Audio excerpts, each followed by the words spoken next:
King Charles and Queen Camilla set to arrive in Canada today, and we're joined live this morning by CTV's royal commentator Richard Berthelsen to discuss how the capital is readying for a royal visit and the significance as well. Richard, good to talk to you this morning. A lot of Canadians were a little concerned about how the King maybe didn't respond with much force to Donald Trump's threats to our sovereignty, etc. What do you think we may hear from the King on this visit, and how important is it for him to deliver that message of Canadian sovereignty?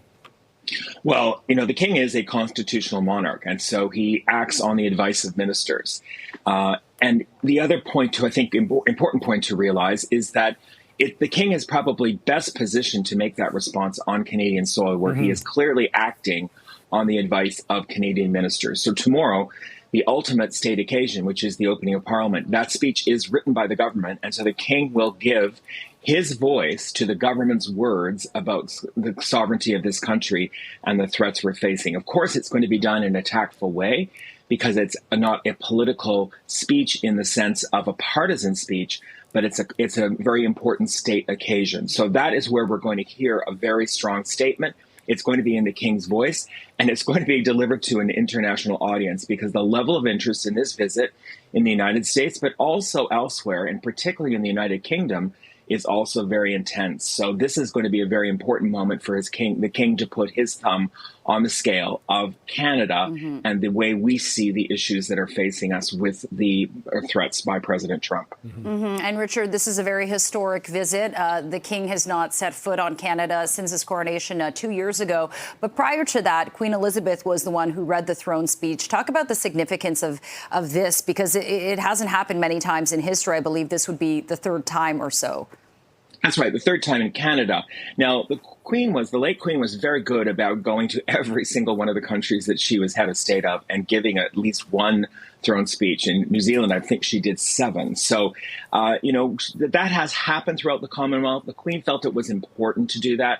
I think the King also agrees that that's a very important statement because it really suggests the role that the King plays in this country, which is part of Parliament, part of our constitutional architecture.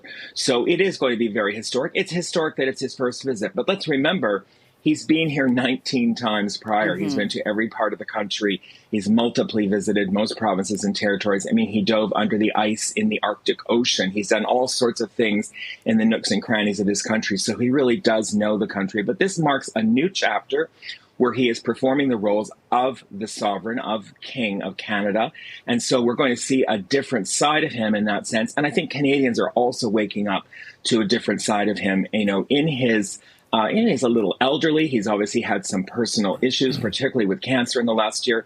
I think Canadians are looking at him with a slightly different eye and probably a little bit of admiration for getting on a plane to come over here for 24 hours just to perform this function, which is so important to us. And that's what I wanted to get to, Richard, because I think some people may be anticipating and looking forward to seeing the King and Queen. However, it is a very brief trip. Do you think that is more a nod to the health of the King?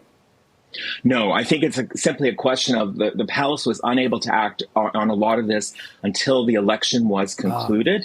And with the level of political instability in this country, with the resignation of Prime Minister Trudeau and, the Parliament being on a knife edge, the palace would not have been able to come here. So listen, the Prime Minister, Mr. Carney, was on the phone the morning after the election, tendering this invitation. The King's schedule is very, very committed, long in advance. They found this 48-hour window, and here he is. So, and it is also probably the earliest possible moment Parliament could have met. So the palace was extremely acquiescent to the Canadian request, and the timing and the length of time of the visit is simply a function of on the short notice on which it's being organized.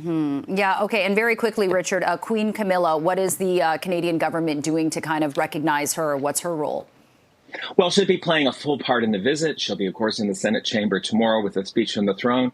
People will be watching to see what she's wearing, no doubt. I'm sure there'll be a few nods to Canadian jewelry in the royal wardrobe.